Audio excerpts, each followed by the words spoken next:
On today's show, Vegas takes a 2-0 lead in the WNBA Finals. Will the series end today, or will the Liberty avoid elimination? Let's talk about it. Lace it up and lock in. JWJ. Man, it's been a long time coming. Let's go. And if you weren't watching, if you weren't listening, you might not have known. You know what time it is. Lace them up and lock in. JWJ.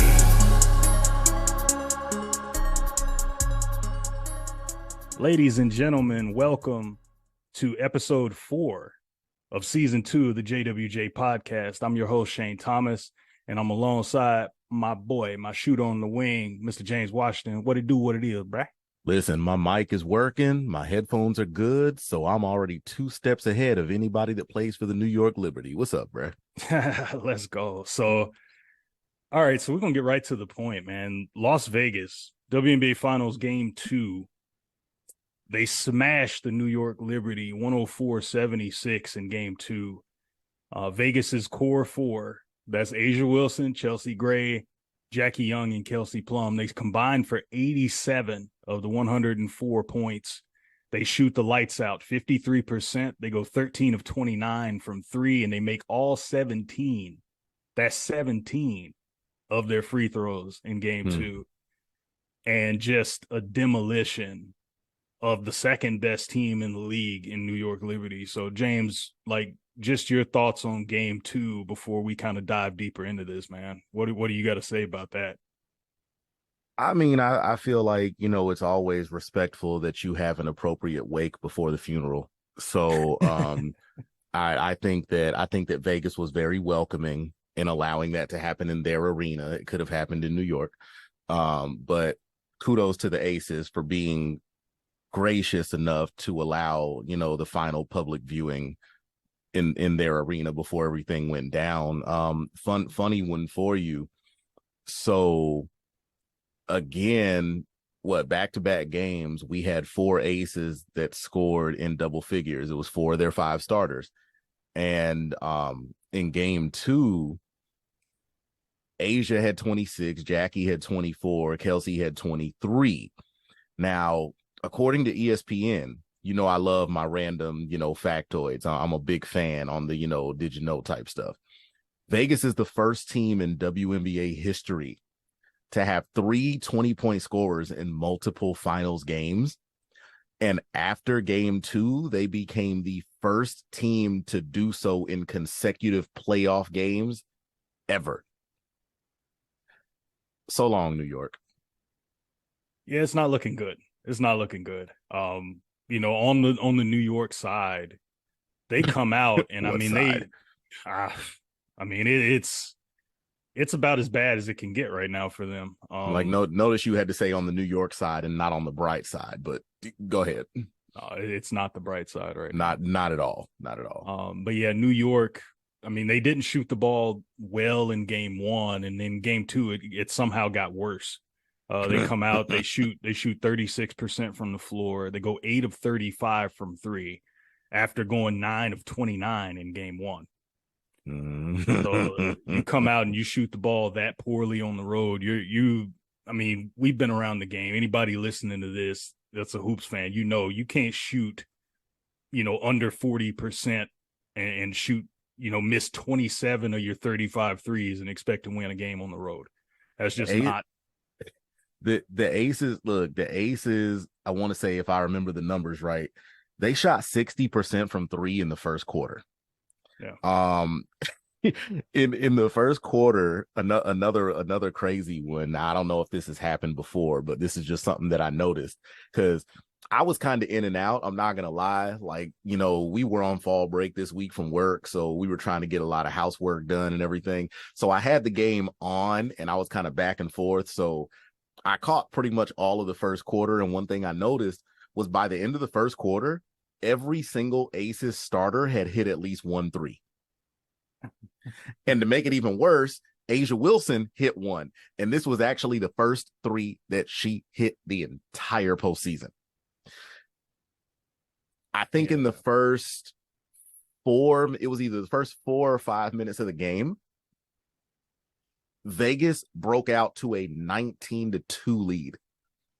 I'm not even blown away by the 19-point output. It's the fact that you held New York to 2 points. Yeah. Halfway through the first quarter of a WNBA finals game. Like, come on, man. Yeah, it's like we said. I mean, it's not, it's a shame that New York has played this poorly. I mean, they ruined for the second straight game. They ruined the Jonquel Jones double, and I mean, she had a monster game in game 2. She goes for 22, 10 rebounds and 4 blocks, but she didn't get a ton of scoring help from Breanna Stewart, her front court mate. Even though Stewie had a double with 14 and 13, it was so quiet. She shot 6 of 17 from the floor. Mm-hmm. So not a typical Breanna Stewart game. Mm-hmm. And I mean, it was just, the shooting was team wide. I mean, they couldn't hit the ocean standing on the pier. It was that bad. I mean, we talked about it, after game 1 and previewing game 2. Where in the world is Sabrina Ionescu? Like, where is she at? I think she may be on the side of some milk cartons by now. I'm gonna go on the flip side and just counter that a little bit and say New York was able to hit water off the pier. Only problem is they're in New York. Ain't no damn water in Las Vegas. That was the problem. Yeah, y'all were aiming for water. You in the desert, homie. So yeah, you had the right idea, but unfortunately, it didn't work out that way. New York actually, I'm sure you probably saw it by now, but I'm gonna throw it out there for the fans. Losing game 2 actually broke 2 streaks that I'm sure New York did not want to break at this point in their season. Games 1 and 2 of the WNBA finals were the first 2 games that the New York Liberty lost back-to-back all season. And that was also the first time this season that the New York Liberty allowed a team to score triple digits on them. Not a good look. Yeah, not a good look. Not a good time to start playing some of your worst basketball. No. And go ahead. Yeah. So, and I mean, just kind of going off this, we'll talk about a couple more things from the game, but I mean, just, I have to reference this report that Alexa Philippou of ESPN did after the game. It's an article up on ESPN.com saying, how does New York save its season? And with a white flag. Sorry, go ahead. There's quite a bit of kind of quote board material that came out of that. Several sentiments from head coach Sandy Brondello. She's not hitting the panic button, but everything is suggesting that they are in deep trouble. These quotes here kind of tell the story. We didn't have any toughness. The panic button is broken at this point. Yeah, so it says we didn't have any toughness. Everything was too easy. We had no resistance. There was no grit. We've got to take some pride in playing better than what we did. Jonquel Jones said after the game, we have to dig deeper. Breanna Stewart says we need to take a look from within and figure it out. Now that to me is the ultimate dagger right there. Yeah. When you're reigning MVP can come out and say something like that, in my opinion, it sounds like she has lost faith in the other ladies in the locker room. And that kind of disconnect is not something you can afford right now. Yeah, and I mean, like you said, it's the reigning MVP. She's got the 2021 MVP on the roster. Mm-hmm. She's played on teams that have had a lot of talent that have won championships in Seattle. So Mm-hmm. it's when a player who's won it and seeing that and she's looking at the makeup of this team former and former former champions on your roster, like right. when notice that we're barely mentioning the name Courtney Vandersloot in this series. Yeah. And I mean, it's and that's kind of where it is. I mean, Courtney's not really a player that she sets people up. She's not really known for her scoring prowess per se. Mm-hmm. And Can't it's can't set just can't set anybody up if they ain't knocking it down. right. I mean, you can lead the horse to water, but you can't make him drink. She's probably had several assists blown, in these Mm-hmm. two games. So, Mm-hmm. but like you said, it's very telling for Breanna Stewart to say that. And, just looking at, a couple other players that struggled, Laney for New York, she shot the ball Naja. terribly. Mm-hmm. She came out. I mean, yes, she had 12 points and 5 assists, but she shot 4 of 15 and 2 of 9 from 3. So, Mm-hmm. we talk about the struggles. I mentioned briefly a few minutes ago, Sabrina Ionescu. She had 10 points, but she shot 2 of 10. Both were 3-pointers. She was 2 for 7 there. She was a minus 23 in 29 minutes of action. Terrible. Now Sabrina, and the reason we said, like, where is she? I mean, during the season, she averaged 17 points a game. She shot like 44% from 3, which is probably like one of the top percentages among, leaders in the WNBA. And in this series, in 2 games, she's 4 of 17. She's 3 of 12. She's 3 of 12 from 3, and she's only averaging 8.5 points a game so far in the WNBA finals. It's just I mean, we're really just seeing, in all honesty, a tale of 2 seasons. I mean, it's just like the postseason in the NBA with the guys. Like, this is the reason, like, the way that Vegas is looking right now. I'm not even going to say anything negative at the moment about New York, but the way that Vegas is looking right now is the exact same reason that, like, no matter how poorly a team like the Golden State Warriors look in the last 2-3 weeks of a regular season, at no point do you ever go into the postseason and say they don't have a chance. Right. It's just, that's just how good they're looking right now, bro. They finished with 38 points at the end of the first quarter. That actually tied a record for the most points ever scored in any quarter of a WNBA finals game. Like, they're out for blood, man. It's not looking good. The Aces are still undefeated in the postseason. I don't know if you caught that. They're still undefeated in the postseason. And when you say that there was a fire that was lit under them, if our listeners were paying attention, when we did our preview before the series started, we pointed out that the last time that the Aces lost a game this season was on August 28th. You remember who they lost to on August 28th? Who'd they lose to? They lost to New York. Come on now. They're out for revenge. They are out for blood. It's not going to be a pretty showing in New York. I'm sticking to my guns on that. Yeah, I think, like I said, I mean, it's the series shifts to New York, so you get your home rims. You get to sleep in your own bed for that series, for however long it goes.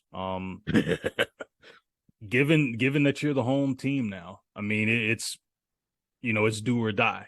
And they're right now they're on life support. They're not hitting shots. And I'm thinking that first game home, you kind of want the energy of the home crowd, and you want to get off to a fast start. You don't want to start the game in a hole. Now, the first half of game 1, they played really well. Mm-hmm. They just couldn't sustain defensively, and they didn't shoot the ball well. That's especially the rest of that game's second half. Mm-hmm. This game, they just were never in it at all. The closest they really were was, like, when everybody came out to the jump circle to tip off. So right. But one point I want to send to you, James, because we talked about this. We didn't necessarily. We talked about like what New York had to do to try and even the series after game one, right? Mm-hmm. What one thing we didn't talk about is what any good team would be doing after game one as well. I think Vegas made some. I think they just tightened the screws on what they were doing. Right. You know, they have the ability to match up with New York's best players. And they've defensively, they've just really found a way to disrupt what they do. New York's not executing at a high level. I mean, they were talking about the need to set better screens after game two. And like you said, like not only is Vegas out for blood, but probably the best stat I've seen from that game. Mm-hmm. And it speaks to the level of continuity that the team has right now and the chemistry they have and how they're flowing. They had 31 assists on 37 made field goals. Jesus. So you take that amount of unselfishness and that level of ball movement, and you look at they're shooting 53% from the field. They're shooting 13 of 29 from three. Like when the ball's moving like that and people are taking and making good shots, I mean, a team with that level of talent, they're going to boat race you.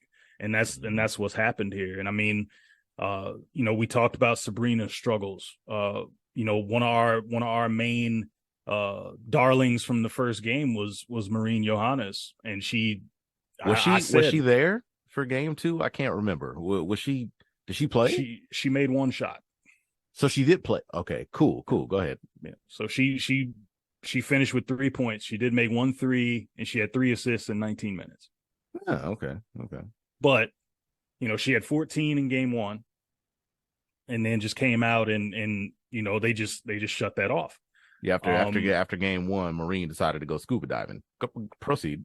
Yeah, we just didn't like when we sat and talked about it. I mean, I said, like, is this something that she could keep up? No, and I knew she wouldn't. I mean, remember, like, as much as we talked about it on the phone, the one I pretty much compared her to Marcus Smart in the finals last year for Boston. It's not to take anything away from her talent or her ability. That's just, she's not that player that you're looking to for that kind of output on a regular basis. So she had a heck of a game one, and I will not deny that at all. But I think deep down, we all knew that wasn't going to be something that was going to continue. And just like last year with Boston in the finals, it's like, if you're able to pull something out on the strength of a guy like Marcus Smart giving you this kind of offensive output, you're in trouble, because that's not his job. And the same way with Johannes, that's not her job. She can do it, but that's not a regular job for her. So if that's something that you're going to constantly be looking for, New York is in trouble. Yeah. And I mean, like I said, if Stewie's going to struggle inside, and she's going to miss 11 of her 17 shots, like, if she's going well, you probably free up some space for those shooters on the outside. Sabrina's just not knocking them down. Johannes knocked them down the first game. She didn't knock them down in the second game. Yeah, that's what I was going to say. Freeing them up doesn't matter if they're not knocking them down. Yeah, so I mean, it's tough, and I mean, just looking at this now that the series does shift to New York, the question now is can the Liberty find a way on their home court to avoid being swept? And the simple answer is they just need to make shots and guard better. The problem is, you got 3 players right now on the Aces that are averaging 20 plus. Like, you haven't found any answers for, the defensive player of the year, A'ja Wilson. You haven't found any answers for her. Kelsey Plum, who didn't hardly hit any threes in the first game, comes out and goes 5 for 8 from 3 in game 2. You still can't check Jackie Young. Chelsea Gray is doing her thing. She had a double-double with 14 and 11. So Jackie is I don't care. I'm gonna be that off the wall. Y'all like people can hate me, disagree, agree, whatever. Jackie Young right now is my dark horse for finals MVP. Yeah, she's been phenomenal. I think if she doesn't win it, Yeah. then what are we doing?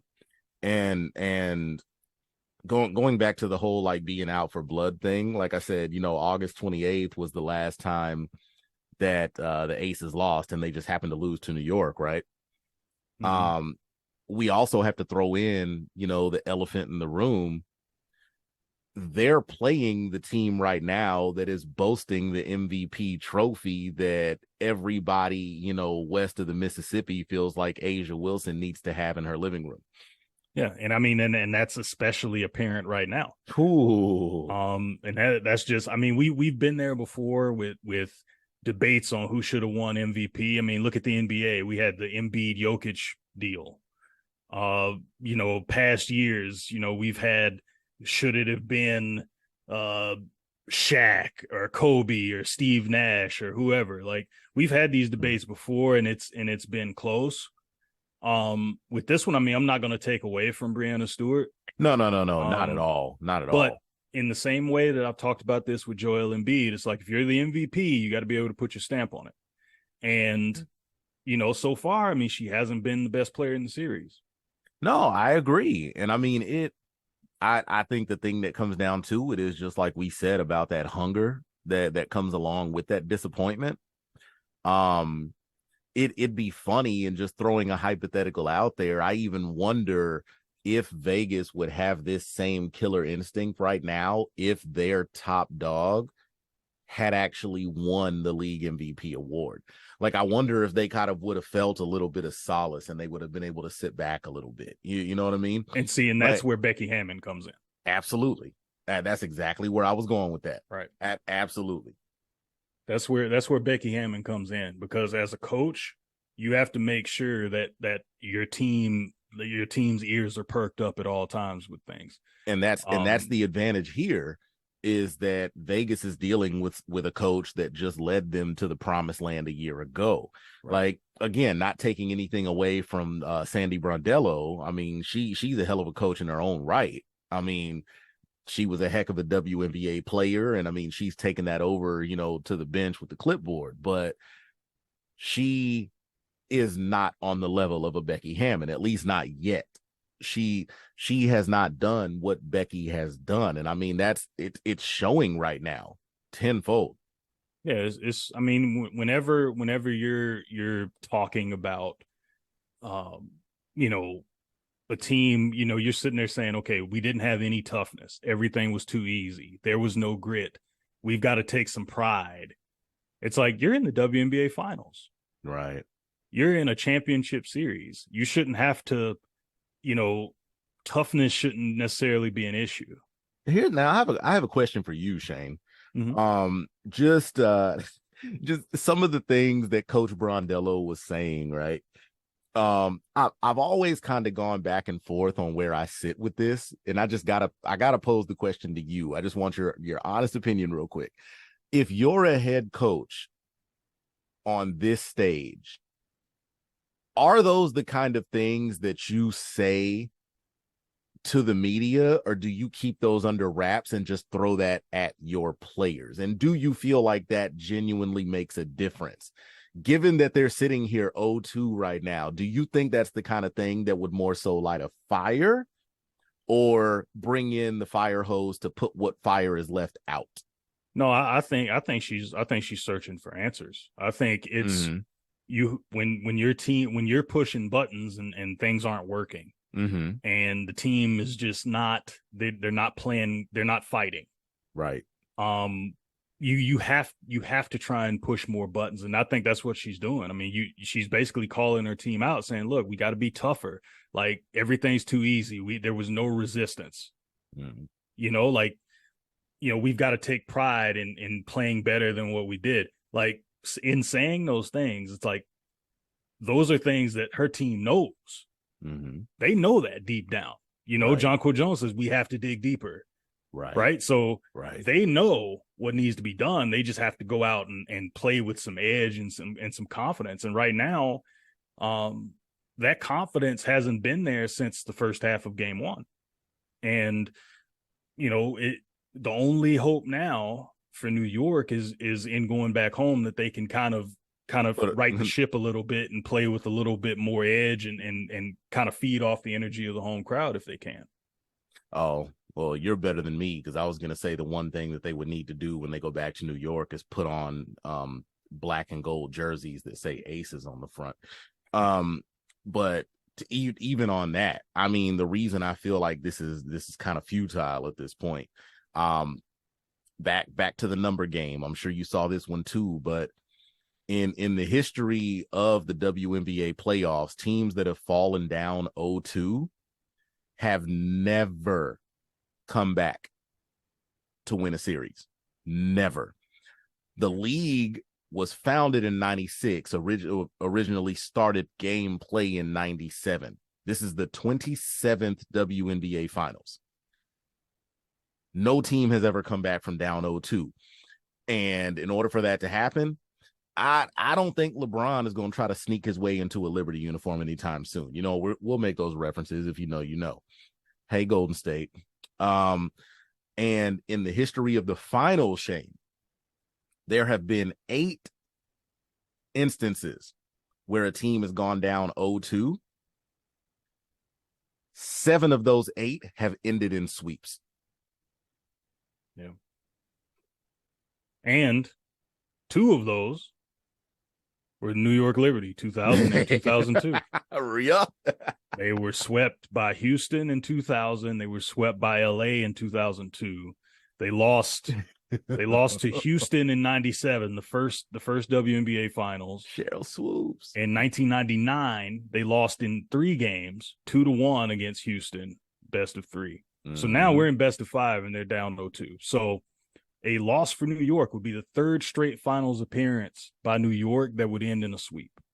Those are the numbers, and they don't lie. So that being said, if you're New York, and we're going to, I know we've spent a lot of this podcast kind of roasting them a little bit.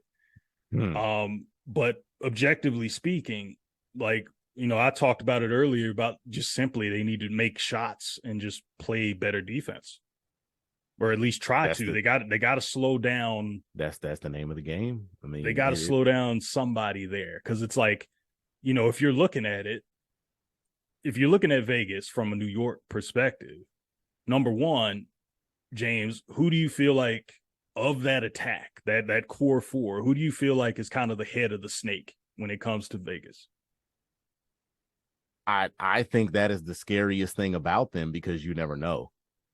I think that's what makes them so scary. Of course, the easy answer would be A'ja Wilson, because, she is, one of the easily unquestionable leaders of the team.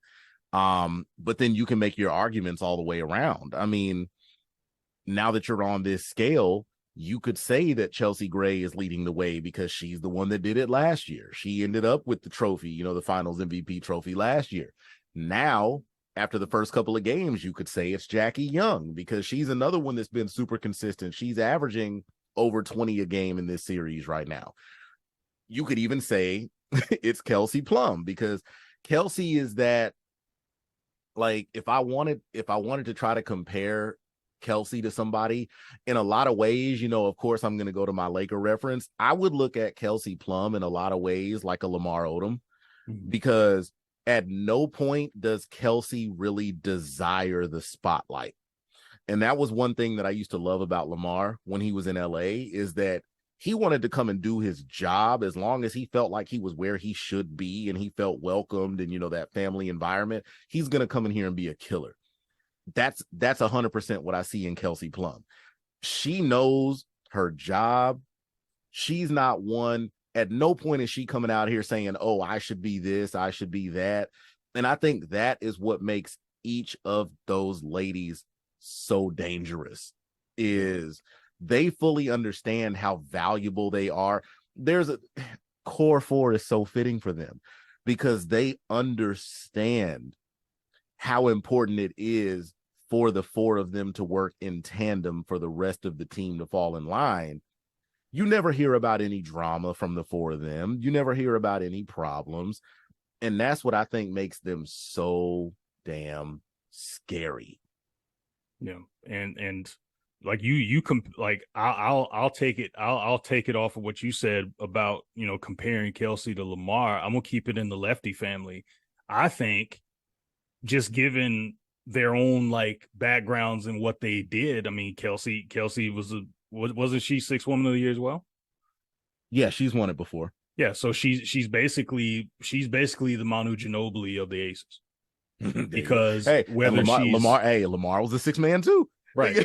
And I think it's just being able to deliver whatever the team needs, whether you're starting, whether you're coming off the bench, like she's going to play the same amount of minutes, doesn't matter. This game, it was her hitting threes. The first game, it wasn't her hitting threes. She had 8 rebounds, 4. I was gonna say game 8 one, assists this game. I was gonna say game one of them, she was still one of them that finished over 20, wasn't she? I think the only one that didn't in game one was Asia. Yeah, right. That's right. So, like I said, she's like, I'm gonna do what y'all need me to do. That's what I love about Kelsey, man. Yeah, to me, I think, I think they just have to try and. I don't know how they do it, but I think the head of the snake, I feel like that they have to try and cut off has to be Jackie Young. Agreed. Because she's averaging 25 in the balling, series. Man. She's balling. Yeah. So, I mean, if balling, it starts there. You got to try and slow her down if you have a chance, but you also got to give yourself a chance by making some shots. And they just haven't shot the three well, despite having a 44% 3-point shooter in their starting lineup. Right. Johannes is a player that can get hot. She being at home, you probably have to look at the role players. Role players can affect games, especially at home, because they have kind of that home edge, maybe the home crowd, home rims. Mm-hmm. That's always been a story as long as I've covered basketball. Is the role players tend to play better at home. It's gonna be big. It's gonna be big, and I think I don't want to say I hate it for her, but I do feel like it's a little bit of an unfortunate situation coming here from another successful team so quickly. I almost feel sorry for the pressure that this is going to put on Jonquel Jones, because she's been playing so well.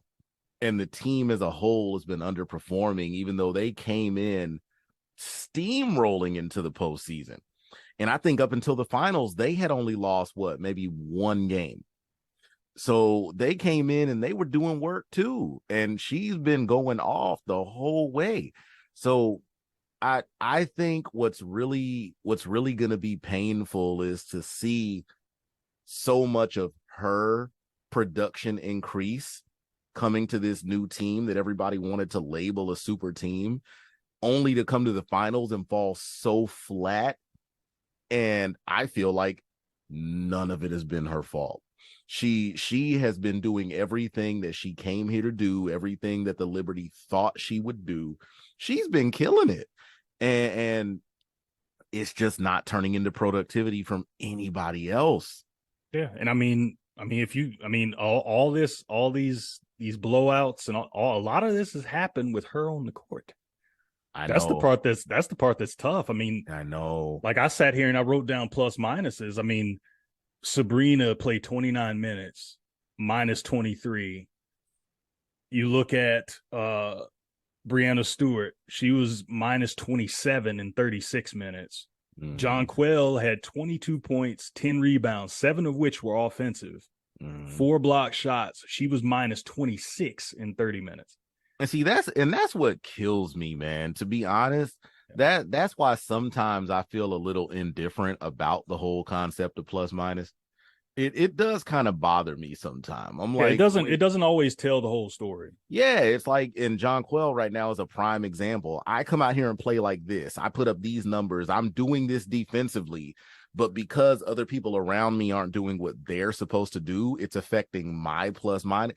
I struggle with plus minus sometimes, bro. Right. Like I do. Yeah. And I just think a big thing that kind of sways that, and the reason that it looks so like one-sided or so heavy-handed one way is Mm, because neither one of these teams go like super deep in their benches. right. So Right. if this is happening, it's usually happening to that main first five. Right. If it was Vegas, they only play 6 players. It would be them. So I Right. mean that's a lot of firepower that is on the court at all times. No, I agree. Yeah. So yeah, I just think like basically they just got to shoot the ball better. They got to find a way to slow down Jackie Young somehow. I'm sure if I'm Vegas, I'm only having food prepared in house. I'm not dealing with any restaurants. Nah, man. So we can't have a flu game. We can't have a flu game I mean it could happen, but because I mean they won the flu game. So I mean we can't have a flu game. I don't know, man. I mean, like I said, I'm sure there's no shortage of pizzerias that are like, oh, I got your cheese pizza right here. But yeah, all that being said, ladies and gentlemen, if you've made it this far, I do want to thank you for making JWJ a part of your day. If you're not already, make sure that if you are listening to this on YouTube, make sure you subscribe, give us a like, click that notification bell to be notified whenever we drop new content. We can be found on almost all the platforms for podcasts. We're on Anchor, now known as Spotify for podcasts. Yeah. So we're there. We're on Spotify. We're on iHeartRadio, Apple Podcasts, and more. We can also be found on Instagram, Facebook, and Twitter/X. You can follow us at the JWJ Podcast. You can also find us individually. You know the drill. I'm at It's a Thomas Thing on Instagram and Twitter.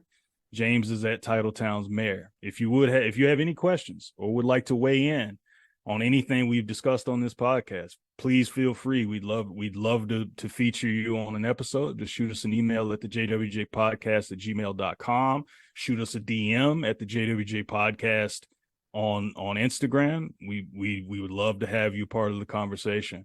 So until next time, we want to thank you again for your support and thank you for lacing up and locking in. JWJ.